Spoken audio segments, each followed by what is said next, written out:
Hello bros and broettes, this is your crazy noodle speaking, and welcome to another episode of Shells. This is a series in which I take a look at the different vehicle shells, a lot of them that are new to Battlefield 4. I examine them, how to use them, what they do, what they're good for, and most importantly, of course, because this is a noodle using channel, we use our freaking heads here as Mr. Munchie gets his head blown off there. And bro, get away from me with that C4. Bad, yeah. Guess what? Rocket up your butt. Well, anyways, we take a look at the tactics of these shells. That's the most important thing about these things. It's cool and all that it's like, oh, this shell shoots. The staff shell shoots and it like blows your tank up because it hones in on it. But how should you use that shell? Well, today we are looking at something brand new to BF4, never seen before, previously available on the tank. This is the Canister Shell. It's available on the tank, but it sucks on the tank. And on the LAV, it's a frickin' beast. First, I had some questions when I first saw the Canister Shell. I'm like, well, I mean, is it going to be some kind of just fluff add-on that no one uses? Or is it going to be an only in Battlefield dice weapon that is stupid overpowered and takes out helicopters and jets in one shot? You never know what these people are going to throw at you. As I'm getting surrounded by these bros and mind lust there. Bro, like, take it easy on me. Come on. RPG's up the butt there. And we're back raging here. Raging toward the A flag. It's like, buddy, you're taking that flag. I also got the Zuni rockets. Awesome on the LAV, especially on a little map like this. Just rage those things. And look at that. Probably 100 meters. Goodbye, Canister Shell. Game over, buddy. Yeah, like, I did have some questions at first, but when I first strapped these things on, strapped them on there, it was great. I was seriously impressed. Like, these things are awesome. I mean, they're a really, really good complement to the Zuni rockets. And if you're playing on open maps, like, I mean, this isn't exactly an open map, but it does have a lot of space if you play them right. These are pretty darn good. When enemies aren't in cover, when they're just running across, that is where the Canister Shell absolutely shines. And when you don't have them in cover there, and you got your Zuni rockets installed, it's like, get the heck out of here. I'm just gonna use the mega splash damage on the Zuni rockets and screw you up. With that being said, they aren't super OP. I mean, generally it's about like a, like 2 to 4 shot, depending. I mean, if you guys are up close, I've done some one-shots. You get some good headshotage in there. But, I mean, out to like 100, 150 meters, you're going to be doing 4 shots. I mean, and these things are, I mean, you can get some good distance on these buggers. I kill people well out to 200 meters with these things. Of course, they take 4 or 5 shots at that point. But they're pretty darn good. So technically, what's the best application for these suckers? The strength, like I said, is versus infantry. They kill it against enemy flesh. They're a shotgun, I mean, it's pretty good against enemies. But like I said, they had no splash damage, like the 25mm cannons. So you have to physically see that bro and be like in his face with some shoddy. But when you're using them, what you want to avoid, and you will kind of think the opposite with these, because they are a shotgun, you think you want to get nice and close to those enemies. You kind of want to stay back a bit. I generally try to keep a good 20 meters, because that kind of, it allows the shell to spread a bit, just to that perfect little sweet spot where you get the full body shot and you take those suckers out in a couple shots and they're not moving too fast, so you don't have to lead them too much, because there's one little bit downfall on these. The actual speed at which they travel isn't that great. They're a little slow. You know, every good thing has to have a little bit of a downfall. And like I said though, out to like 200, you can take enemies out pretty good. And the real sweet spot for like distance with these is about 40 to 50 meters. It's just total beast mode at that. And they really, I mean, because they're shotgun, they really don't have too much of a drop. I mean, you don't have to compensate for them. You pretty much just aim straight on, and the spread will compensate for any drop at the distance. So you want to sit back a bit. You don't want to get up too much in the face too much. And you know what the best thing is? Those super talented bros who go bipod pro with their bolt action rifles and try to arm MCONs, cat bases, and generally just be the MVP of the round from like 100 meters away, will have a huge beef with you. Because when you roll up with these canister shells, you're just going to ruin the nooblets' day. I mean, nooblets are going to be crying, calling you hackers, because you're going to be kicking their butt with this stupid canister shell. Because even if they're just got their head exposed, because this is a shotgun, you're going to blow their head off and get those nice little headshots from far away. But what is the downfall of these? Well, these Titan stoppers definitely do have some downfall. They do no damage to ground armor. I mean nothing. So if you're running against a tank or an LAV or something, don't even bother. I mean, just let them reload. Whoa! Get hit by that toe there. Trying to get out here, do a little swim rep.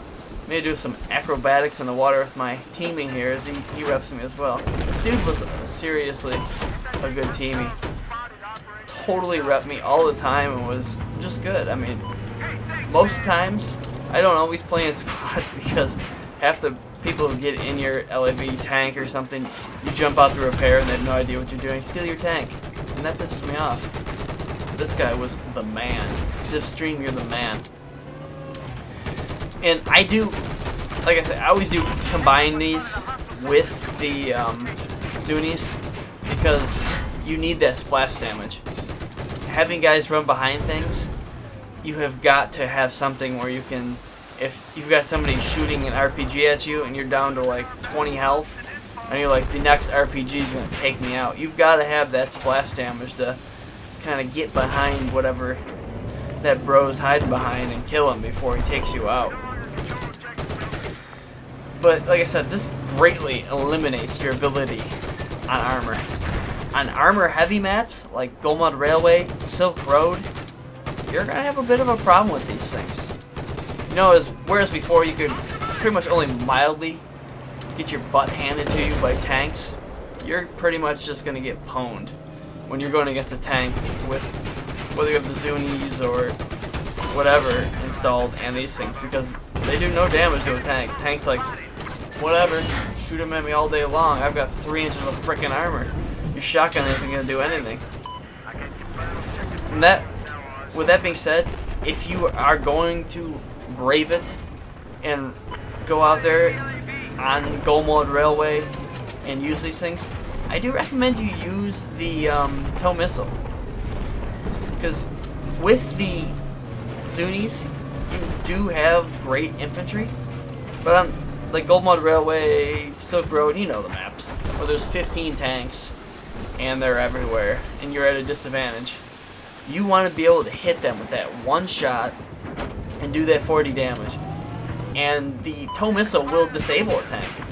So you can either brave it out and hope that next tow missile hits that tank and kills them, or you can use that disable period to get PTFO and get out of here. Look at this. Oh, money shot. You're like 15 guys here. These things are beast. Totally freaking beast. But on small maps like this, on Hanan Resort, the little maps, these things are awesome. It's perfect to use them on these little maps. Because on Hanan Resort here, it's small, and there's only 2 other LAVs, unless you lose the center flag there, and the other team has the anti-air vehicle, which there's a more than, I would say, 70% chance that the other team's person who gets in the anti-air vehicle is just going to have active retard missiles and a cannon which he can't shoot to save his life, so probably don't have to worry about that. But the thing with the other LAVs is because it's such a small map, you can pretty much rely on the fact that if you get in a little bit of a bind, as long as you don't push that battle line too much, and I made a video about the battle line, kind of how to apply it. I'll probably throw a link on here if I remember. But as long as you don't push it over, you can pretty much always rely on that there's going to be a guy around you who probably sees that LAV too, and will be there to shoot a couple rockets at you to do that extra damage that you may miss a couple of your Zuni rockets, or maybe you get snuck up on, so you probably have some teammates helping you out. But overall, when it comes to raw infantry elimination, these things may be the best. I said maybe because of the lack of splash damage, but in all reality, other shells have taken a pretty big hit in the splash damage department. In Battlefield 3, for example, the 25mm cannons, or the equivalent, had a ton of splash damage. I mean, were amazing. Where in Battlefield 4, I've been kind of toying around with them a bit, trying to figure out my final LAV loadout forever and ever. No, I don't do anything forever and ever, but just kind of like a solid loadout in certain situations, and 25mm cannons definitely have got some nerfage in Battlefield 4. There's no question about it. But these are a pretty good choice. And as with the rest of the shells, you can use the ammo glitch. And I will put a link about this. I will remember this. I made a video not too long ago about how you can fire one round and then reload as long as your ammo is fully full, and you get a full extra magazine of ammo. Totally beast with these. That means you get a whole extra reload of these, and you can do all that extra damage to your enemy, and definitely will help you out. And until next time, guys, I hope you enjoyed this video. My name is Noodle. I make these videos, try to have some fun. I don't try to do this for the money because I don't really make anything at this. Do just trying to have a good time, help the Battlefield 4 community out. I have a whole buttload of experience in vehicles. In Battlefield 3, I probably had a good 35k vehicle kills. I had about 30k in tanks alone, and do the math on the rest of them. I love the LAV and never used the anti-air vehicle because it sucked, but the LAV was the bomb, so I used it a ton. So if you need some help in just armored tactics, hit that subscribe button. I do mostly armored vehicles at this point because the netcode sucks so badly I don't want to play infantry. So I'm throwing all my armor stuff out there.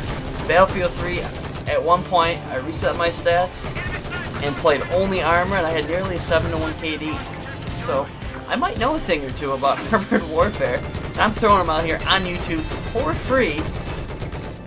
I might make a little bit of money when you guys feel the need to watch an ad or two, which, if you guys want to click on the ads, that helps out. Pays for my time just a little. And I mean just a little, because I don't make enough to justify doing these videos. But with that being said, till next time, I hope you enjoyed this video. My name's Noodle. Check out these canister shells. Rage around with them, because you will enjoy them. Until next time, like I always say, use your noodle.